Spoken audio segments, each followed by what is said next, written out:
All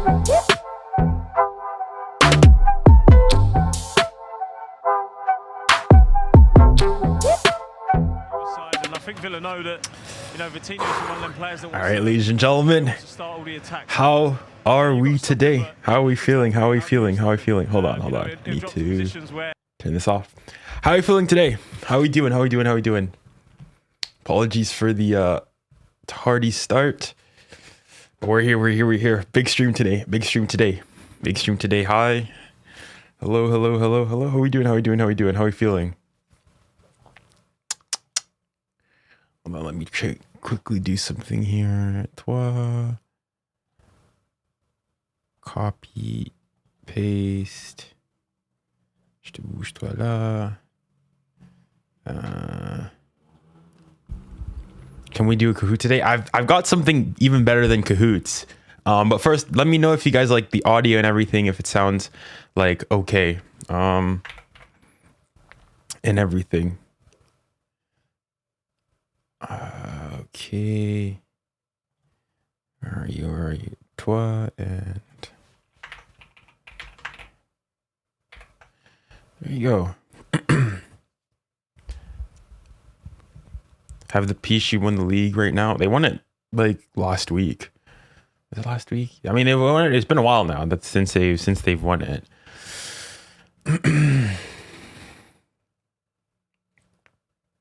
I'll make sure this works. Okay, we're good.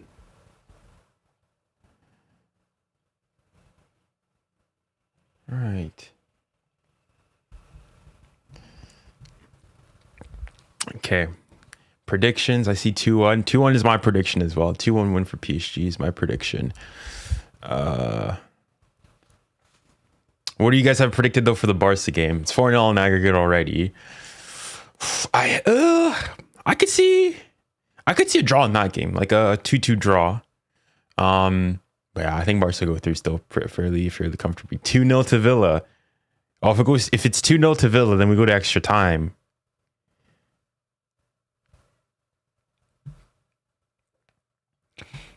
So yeah, 2-0 is not really the greatest of results. But yeah.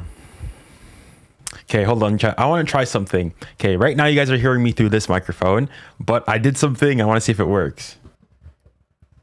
Let me know if you guys can still hear me and if I sound like okay now. I've moved away this microphone, so you guys aren't hearing like any audio from there, but hopefully you guys should still be able to hear me.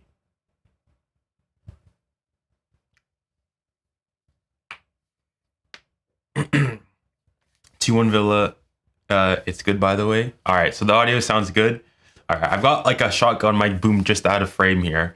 Just sometimes, you know, I want to be a bit more free with my hand movements and whatnot, and so I set it up, and hopefully, it sounds okay. But I'll probably still be using the SM7DB like during the game itself, just because it's closer and everything.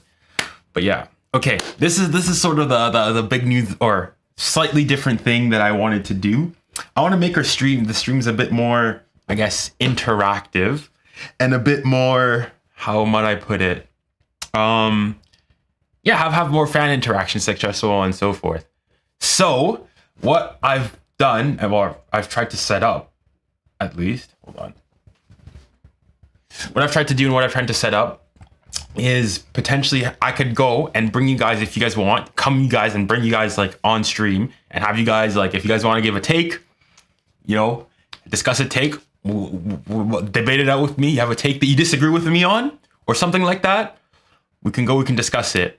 You have to come on, you know, you don't have to show your face or anything, just a mic, you say what your take is, we can go back and forth, etc., so on and so forth.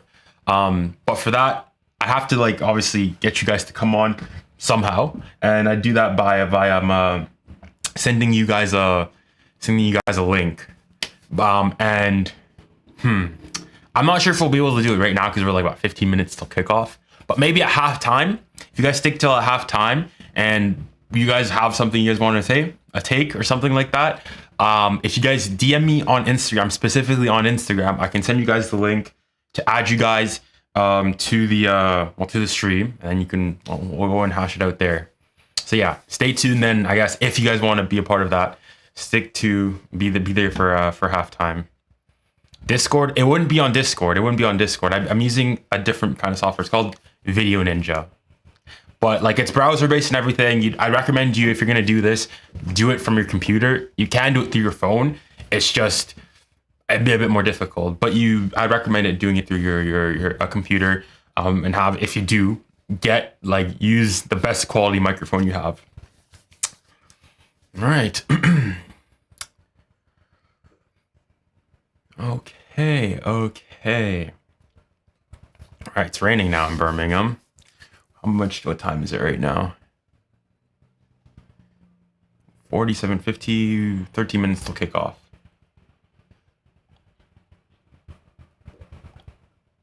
All right, let me make sure I got my Instagram open so that I can send you guys the link when we come to it. And by the way, all the things, if you're on Twitch, Kick, wherever you are,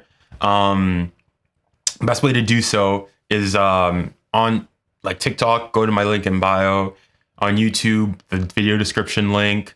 All my links there are there. But specifically Instagram, because that's what I'm actually going to be, looking at. You guys go in, I don't know, DM me on, I guess I could send it through Twitter, but I don't really use Twitter like that. So I'd recommend that if you guys do want to top on, go to Instagram.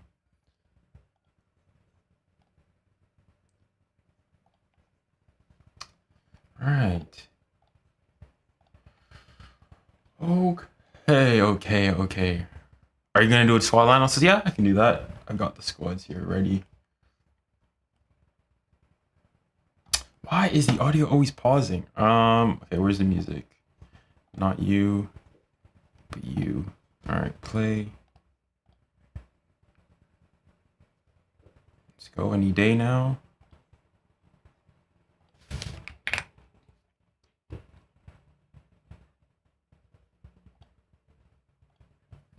Why is the music not playing? Oh my gosh, sometimes I hate YouTube, man. They always make you sign in. So 𝙀𝙊𝘾𝘼𝙎𝙬𝙎. Okay, let me know if you guys can hear the music. The background music. Hopefully it's there. We can. All right, sounds good. All right, let's get these lineups then. Oh, where is it? There we go.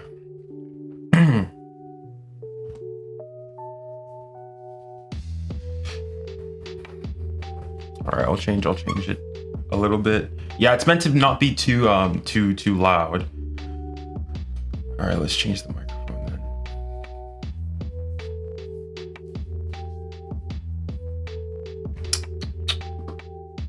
All right, we're back on this microphone now.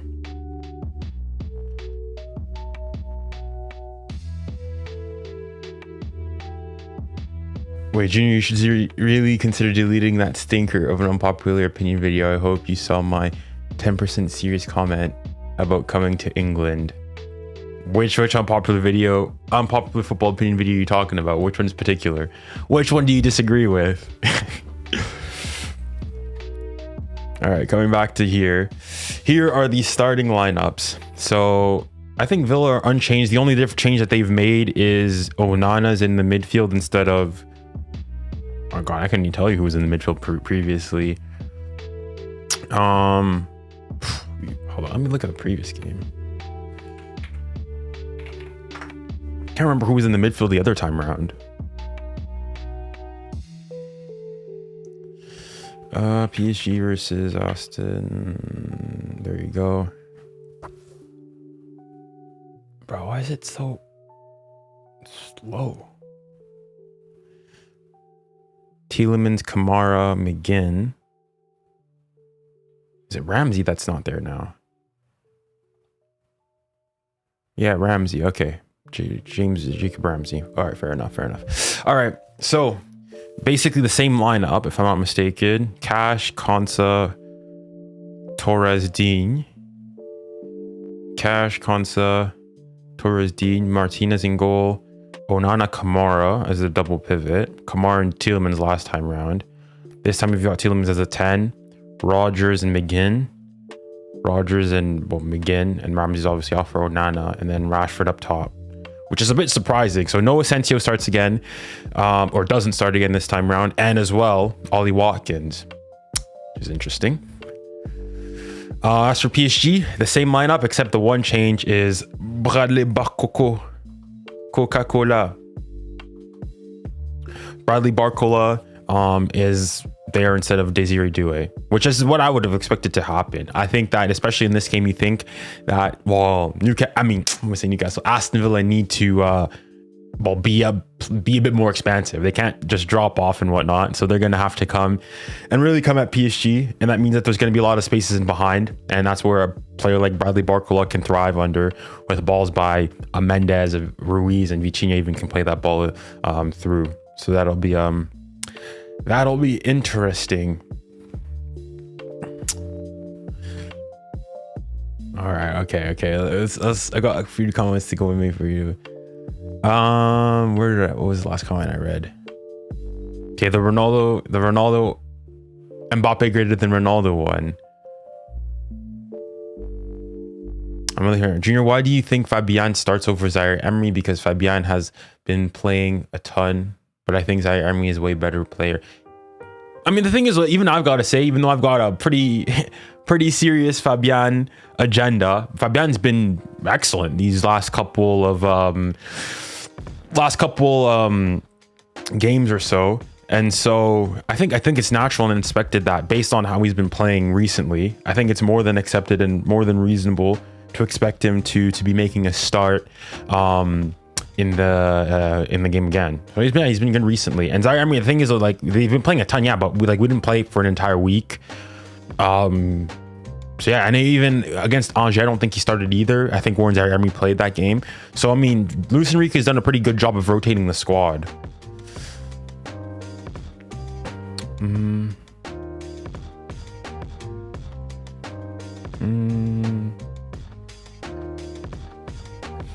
Ronaldo did it in 4 different leagues, 5 UCLs, 5 Ballon d'Ors, Premier League titles, La Liga titles, best FIFA men's player, most goals scored, highest UCL goal scorer, and Mbappe's got just 2 World Cups.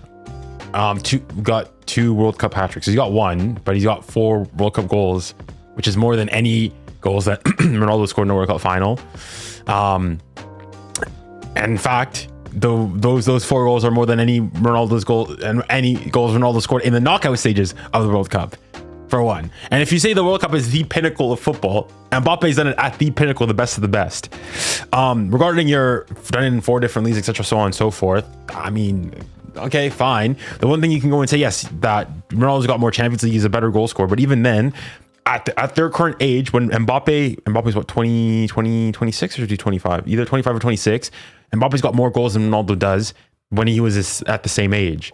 So if Mbappe continues at the pace that he was, going and plays for, another, I don't know, like 10 years or so, not even like 7 or 8 years or something like that, Mbappe could very much have more Champions League goals, at least, than Cristiano Ronaldo. We'll have to wait and see. But for me, going and winning for back-to-back World Cups, guys, back-to-back World Cups, scoring a hat-trick in one, buddy, that's crazy. That is crazy. But you do that, for me, that you're in the modern era too, for me, that puts you automatically, you're in a league of your own. It wouldn't put him above Messi for me, but for me, above Ronaldo. For me, at least it's 𝙎𝙬𝘾𝘼𝙎𝙬𝘾𝘼.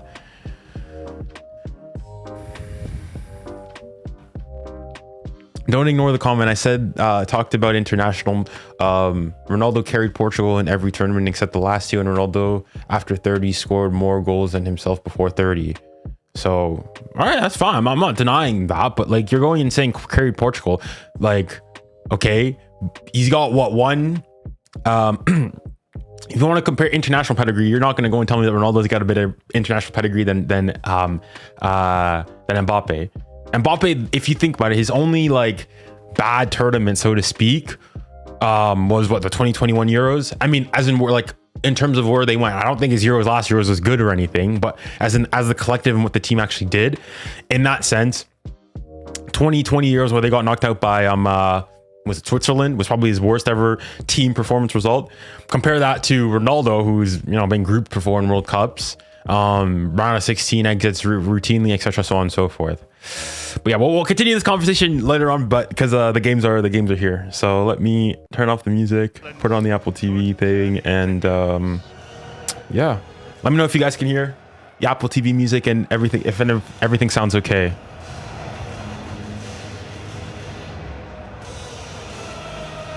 What are they playing? They're playing the wrong music.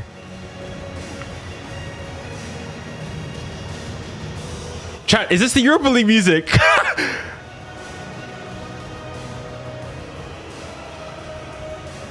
Chat, I think they're playing the wrong music. Yeah, all the players are going and saying, what is this? Jacob Ramsey's like, what the heck is this?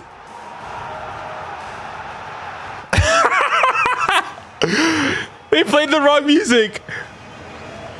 Aston Villa is an unserious club. Unserious club. Unserious club. Unserious club. What is this? Nah. I'm sorry, guys. I'm sorry. Aston Villa, unserious club. Not even playing the right music. Be serious. Be flipping serious, guys. They got unserious club. Unserious club. We're here in the Europa League music. ¿Qué pasa, amigo? ¿Qué pasa? What is that?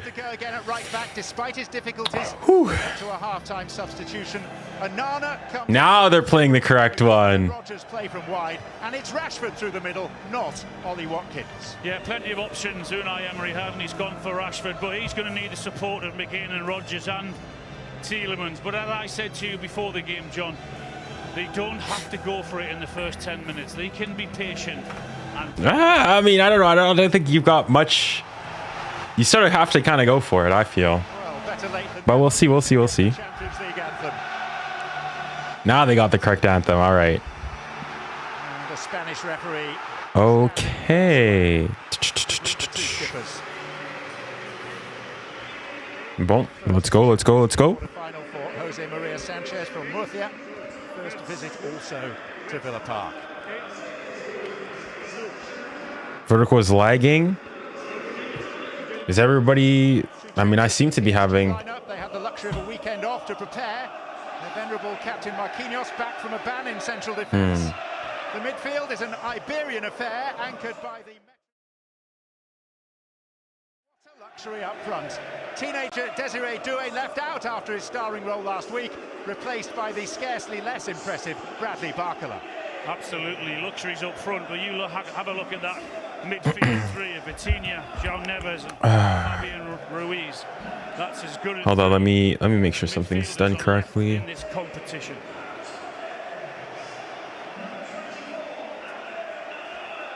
And so Marcus Rashford goes gunning for PSG in his role as a Lone Ranger, having shot them down once with Manchester United in not dissimilar circumstances, thanks to all right, here we go. Penalty.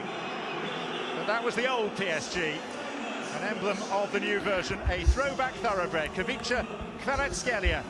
Junior, okay, everything. We should be back now. Let me know if everything looks okay now. In the second city. Champions of France. All right, here we go. PSG's Holy Grail, the elusive prize. Whew, here we go. Allez Paris. Allez Paris. And we've got kickoff. Allez Paris. Come on.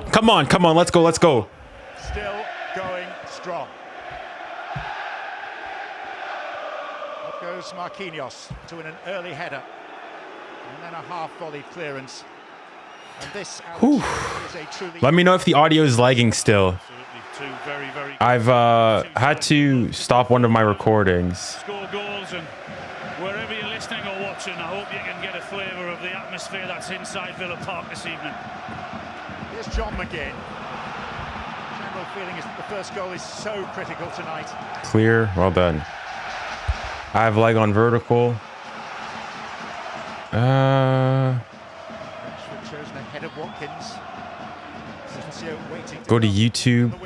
Is it still lagging? Let me know if things are still lagging for you guys. 2,300 travelling supporters, sounding like many, many more. 𝙀𝙀𝘾𝙀𝑖𝑛ho. I just realized we're wearing the PSG kit for victory. McGinn. Into something from the corner and winning a corner. Moving like 5 FPS. All right. Okay. He's actually started on the left. Stop that. On the right-hand side. Really key that both those two players particular play a big part in helping support Marcus Rashford when he needs it. All right. Hopefully we should be better now. Still just cutting out every 2 seconds. To make a blind bit of difference. All right.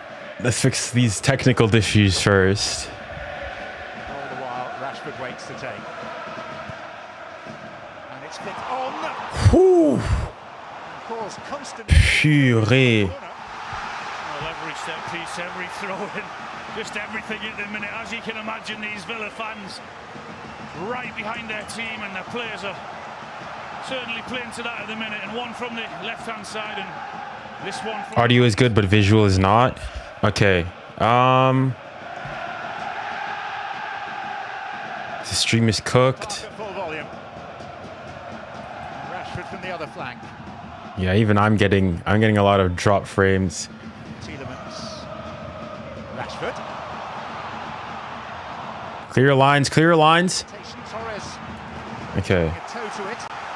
Studio. Guarding the back door.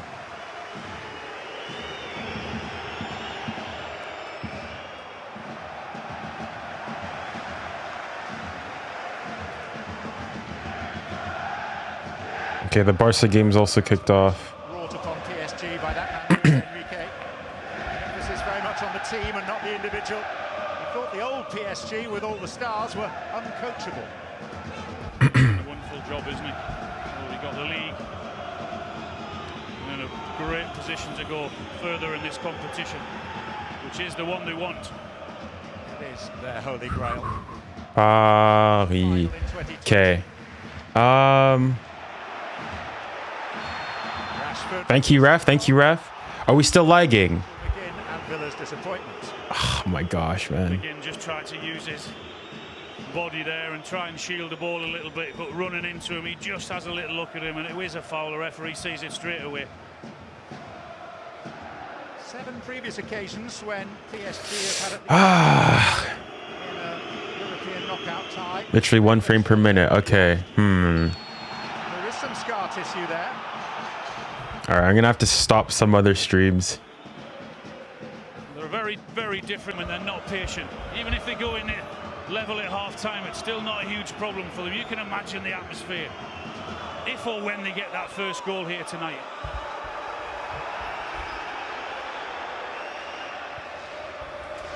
Are we back now? Hesitation there between Konsa and Thomas. I'm not even focusing on the game.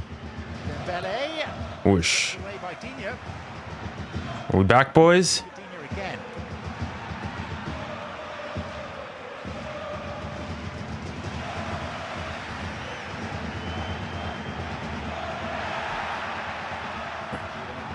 Rashford. Rogers.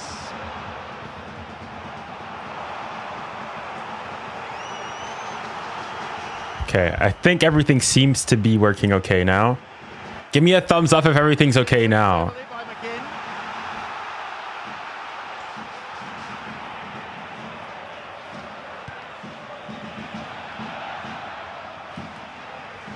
Camera. Okay, we're good. We're good. Whew. Is the audio good? Everything else is good? Cash.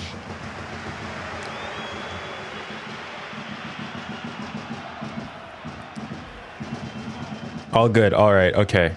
I think I'm overloading my PC, but fingers crossed. Let me check if TikTok is still moving okay.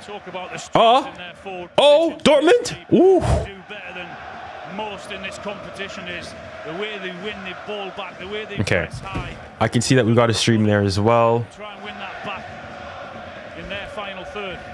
What is it that I want to do? Yes, the Barca stream. Docs, secondary score bug.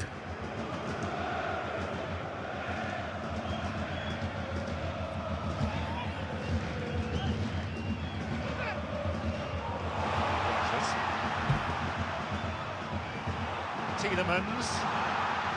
And Well done, Marquinhos. Wow, it's not, I mean, from the little bits I've glimpsed from while I was trying to fix these technical issues, it seems that, I mean, it's just, we've not had their best start, PSG.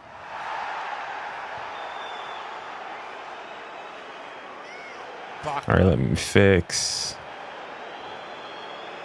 Villa funneling back. 𝙀𝙬𝘼𝘾𝘄𝑼𝙎 isn't marked on the near side. All right, there we go. Flat on his back. Villa back momentarily in possession. Whew, okay, I think everything is set up. We've got the 2 score bugs going. Right. Now we can actually hopefully focus on the game.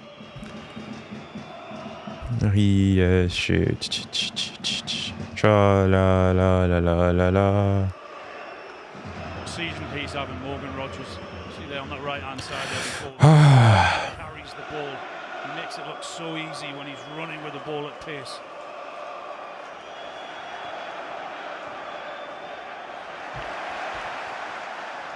Tielemans. Goes down, and here's Fabian Ruiz.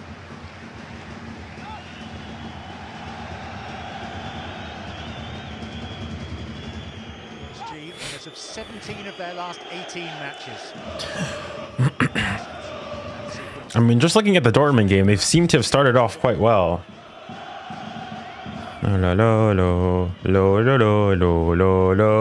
PSG,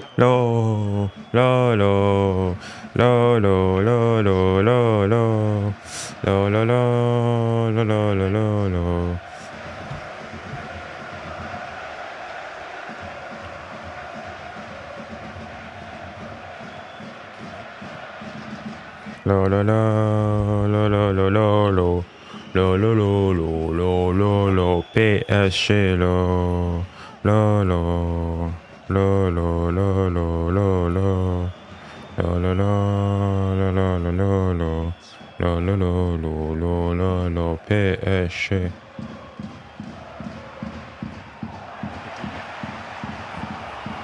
Ref, you gonna call that?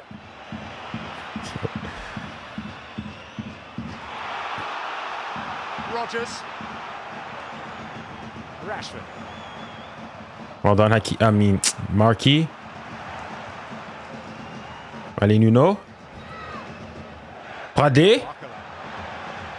Parco. Centre. Dembélé. Finish. Yeah! It's over! Woo!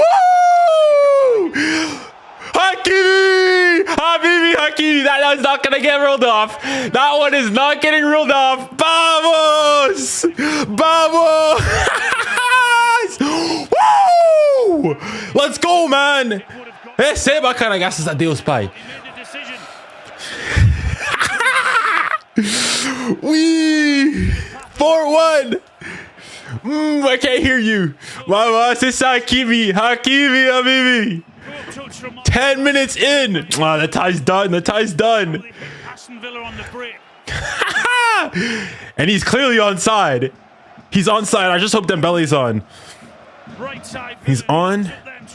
Yeah, it's good. It's a good goal. Woo!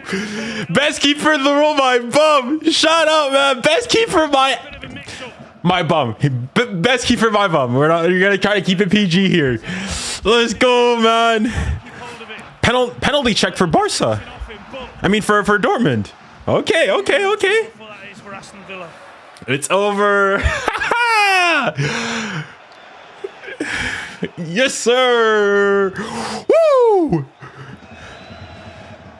Yeah. Y'all made it see all the intensity. Villa Park. Shut up. Shut up. Vous connaissez les checks, play-vous. Vous connaissez les checks. Non, vous connaissez pas les checks. Penalty. Penalty for Dortmund. What happened? What is it they say, Alan?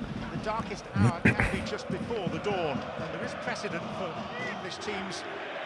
Stop with that. No. Stop with this. Oh, there's no. Y'all got cooked. It's involving Middlesbrough and Fulham in the secondary competition, Europa League. All that UEFA Cup, but they are donkeys years ago, and they are few and far between. No. Grassy. Woo! Okay, Panenka down the middle. So it is 1-1 in that game. Very well. Forward and try and help these forwards out on the break.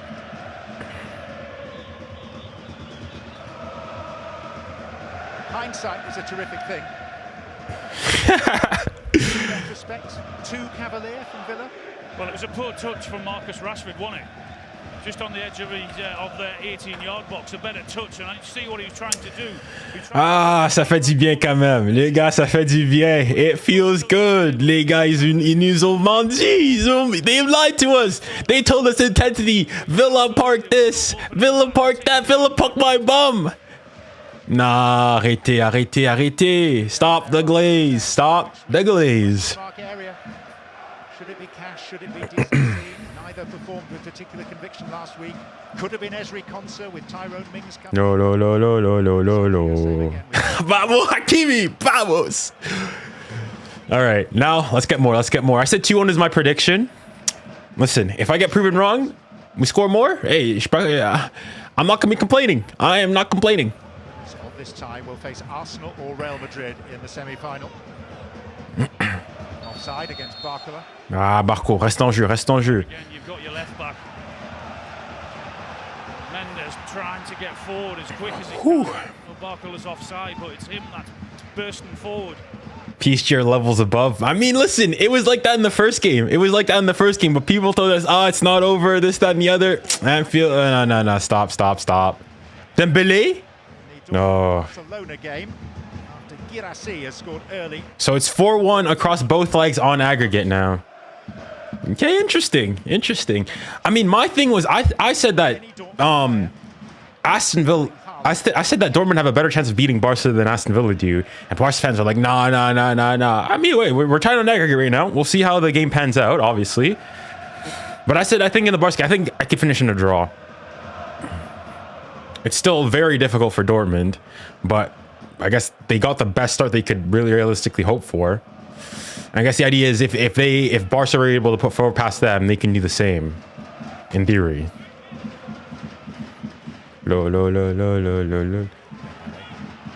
Yeah, I was just gonna mention that Barca in the white shirt. I was like, I'm looking at the Barca game, and it's like, something looks off. Why are they playing in white shorts? There, the front three that PSG have got. Travis over on that left-hand side there with 𝙀𝙀𝘾𝑼𝑎 and Dembélé coming short. Des sur le banc. 12th time that these managers have met. 2 wins to Unai Emery, 8 to Luis Enrique. Welcome, willkommen.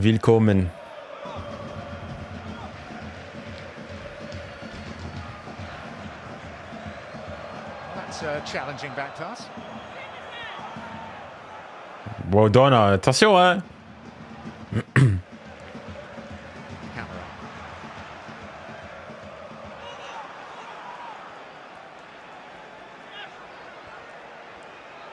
Oh, Nuno, okay. I knew you were techie, not that techie though. Okay, Nuno, I don't mind that one bit. About the marauding nature of Achraf Hakimi. The Moroccan international has now been involved in more Champions League goals than any other defender in the competition this season. 5 assists. Imagine Yes, sir. flying forward in the first 10 or 15 minutes. Not with this PSG team. McGinn.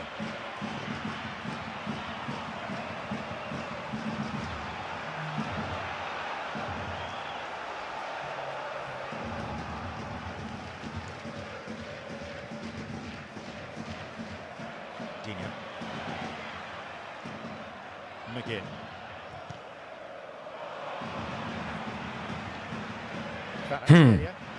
Kvara. Okay, that's okay. Tranquilo.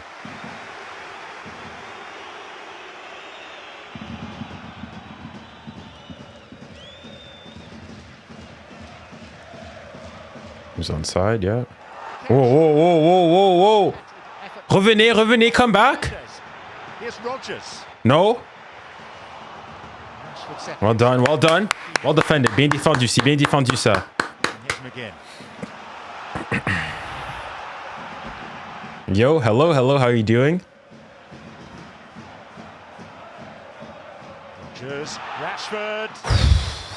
Behind by Tasho. He had to make the tackle, Pasho. He really did. Rashford was in. He was trying to do the same thing. Cut back in on that right foot, but defender read it really well.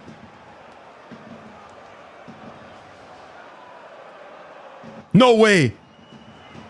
No, okay, it's offside. Oh, I just saw the ball going in that. Don't ring him, but he's off. He's off though. Is he clearly offside? Yeah. Oh my, that's disgusting. Disgusting. Miles offside there. Good line though from Barca again. Long ball in. McGinn. Whoa, whoa, watch out. Konsa. No, 𝙊𝙊𝘾𝘼𝙎𝙏, 𝙊𝙊𝘾𝘼𝙎𝙏, that's on. 𝙊𝙊𝘾𝘼𝙎𝙏. Oh, fais pas ça, hein, fais pas ça. Don't do that, don't do that. Putting us in danger like that. Oh my. Well done, well defended. We're defending really well in fairness. The only person asking about a possible handball. Oh, about another 4 or 5 behind the goal as well, John.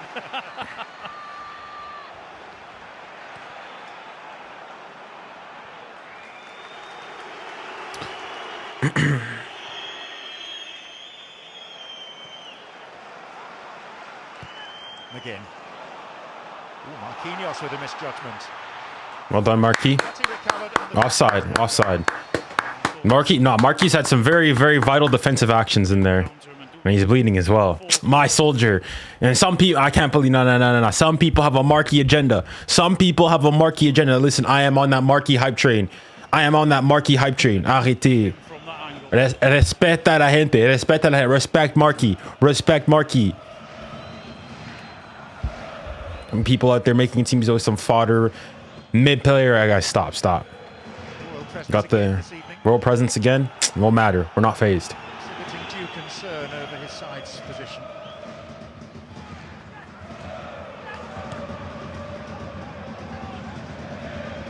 Did you learn anything from 𝙬𝙖𝘾𝘼𝙎𝙏 listening to him? Tell you what, I was very impressed with his point. Weren't you? In fairness, Prince William, he is a proper football fan. You can see he actually loves the sport, not just for PR. Like, he's a proper Villa fan.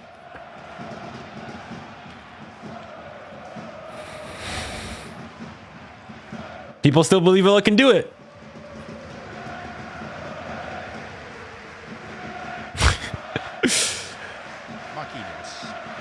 Madrid will come back. I'm praying. I need the juju. I need the black magic. I need it to happen. Do I think it will? Probably not. My head says no. In fairness, my heart kind of says no. I kind of want them like that too. But greater powers may think otherwise.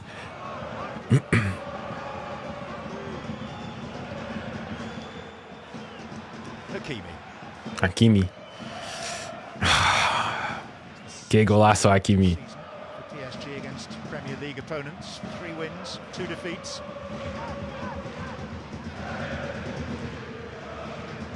Three wins. Okay, beat Liverpool, beat City. Oh yeah. I was gonna say. And then Aston Villa. So dangerous. Yeah, it's impressive now the way No. pinging the ball around and all comfortable on it, just trying to take the sting out of the game. And at the minute, Villa can't really get near them. Allez, Barcola. They're all so comfortable on the ball, particularly midfielders. Les gars, j'adore cette équipe, les gars. I love this team, man.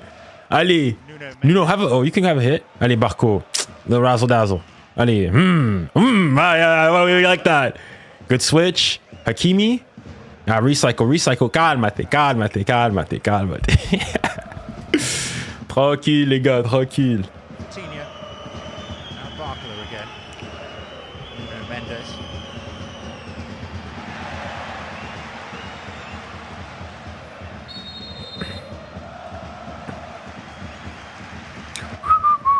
Deconstruct the sequence of play that led to the goal, Alan. Well, a couple of errors. I mean, recover when he does that with a poor touch and loses the ball there. I mean, he... Time to recover. Yeah, I wouldn't say it's Rashford's fault necessarily. It's the keeper. It's the keeper. Yeah, people make me talk about best keeper in the world. This best keeper. Nah, la, la, la, la, la, la. Shh. Respeta a la gente.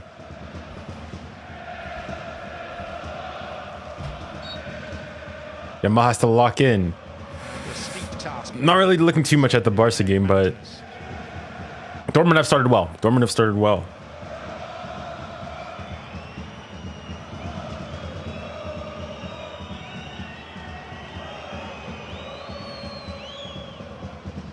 PSG, allez. Tielemans. No, watch out. Clever play from Rodgers too. C'est proche. That's not a bad effort. Not a bad effort. All right, let's sit down. Let's sit down. Running at defenders and making it very difficult for them with the balance that he has, and you saw a great example of it there. He just can't get enough whip on it there with the left foot. You can see what he's trying to do and curl it inside that far post.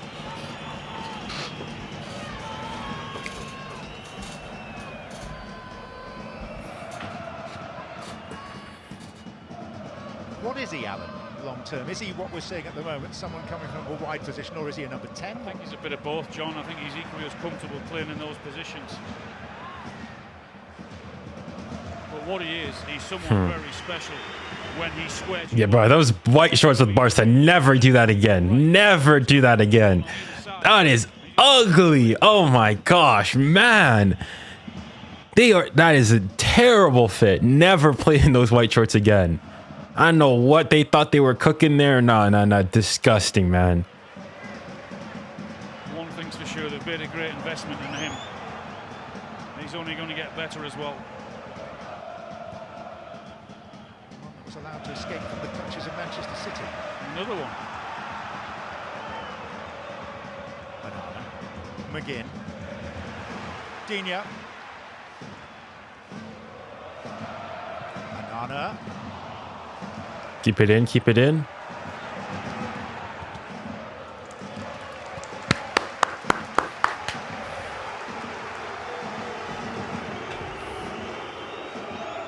Anyone got good links to watch this? Things like buffsports.me do not work. Buffsports.me do not work. Cora Live do not work. Do not recommend using them because they obviously do not work. Total Sport Tech does not work. Allez, Dembélé. Wesh, Dembélé. Allez, When the get something? Aye. Okay, but bien joué, bien joué.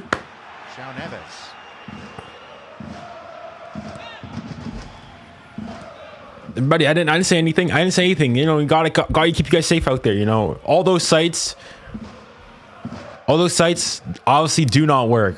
Obviously do not work, Elliot. Completely do not work.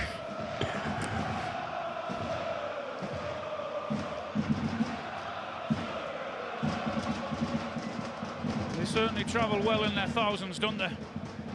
And they've also got something to cheer about this season with their away form. Make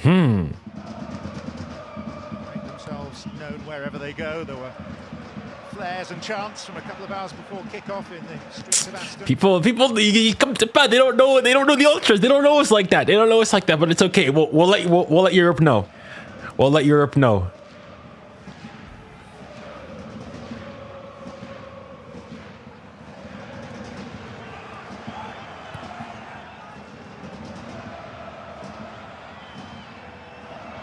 No! Oh. PSG, too many of those. Okay, but we're breaking out. See Barcola? See Barcola? Ah, it's a bad ball. Hakimi? Nuno? Les gars, on est trop fort! Les gars, on est trop fort! Les gars, on est trop fort! Les gars, we're too good! Les gars, on est trop fort. Qui s'assoit à ma table dit je suis plus fort que toi. Qui s'assoit à la table du PSG et dit je suis plus fort que toi. Wesh, les gars. The counter-attack is too good. Guys, we look prime BBC counter-attack right in the eye. We say we're right there. Wesh. Wesh. 5-1 on aggregate. Be serious. Villa. Villa, what happened to this atmosphere? What happened to Villa Park? Allez, arrêtez-moi ça. Nuno, Mendes. The two fullbacks have scored. Les gars, we're dunking on you. Nah, guys. Our two fullbacks have scored in this game. Both our fullbacks have scored in the game. Both our fullbacks. Les gars, arrêtez, les gars, mon pani. Our fullbacks. We're dunking on you guys so bad. Our fullbacks are scoring. Nuno Mendes has 2 goals in 2 games. Baz, be serious. Be serious. Be serious. Be flipping serious, guys. Allez! On est chez nous! On est chez nous! On est chez nous! On est chez nous! On est chez nous! Allez! We're at home! We're at home! Spanish manager feels that the job is on the way to being done. Allez, les gars. Now I'm hungry for more. I said 2-1. Les gars, make it 4. 4. Cook these guys. Stop this prem-tard nonsense. Here we go. 2 counterattacks, 2 golazos. 2 buts. Allez. On joue le sérieux ici. Vous connaissez pas la Ligue des Champions, vous. Vous connaissez pas le Czechs.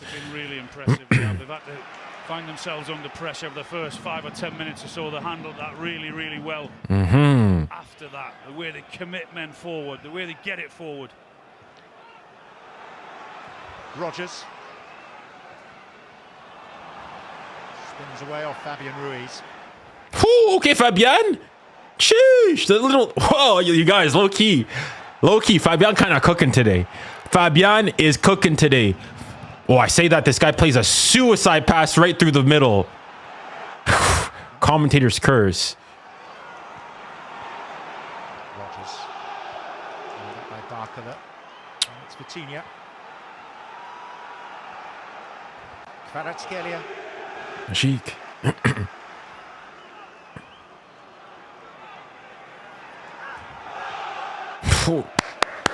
Bien joué. Oh. Voilà. Ouais, Dembélé, c'est ça, il faut leur dire. Hein. Lâchez le ballon. Ce match est fini. Le match est fini, les gars. Junior, I wonder, do you actually play football IRL? Like, do you even own a pair of boots? I do. I mean, I could show you guys. I'm a mercurial vapor guy. Remind me at halftime. And I'll go in and I'll show you guys. I've got them here.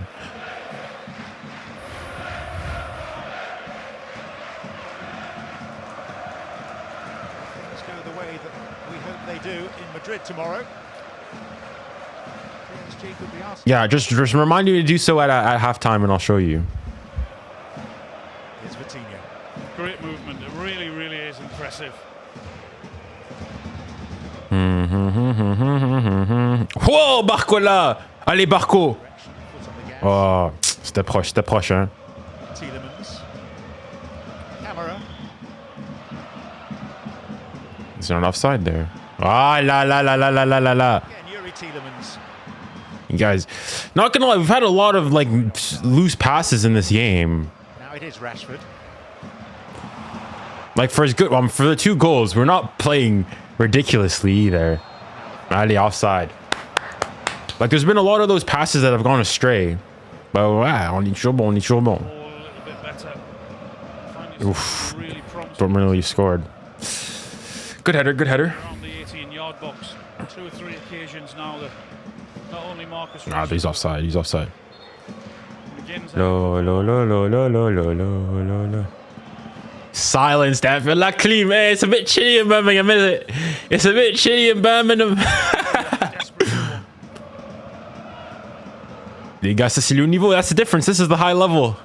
Levels, bruh. Levels. You're here. We're here. Il y a des niveaux là. Il y a des niveaux. Remember that Prime brings you exclusive coverage of the top Champions League game every Tuesday night. Up next for us, the first leg of People tell me intensity, Premier League intensity. Aston Villa, ouais. Bah, les gars, arrêtez avec ça. Arrêtez-moi tout ça.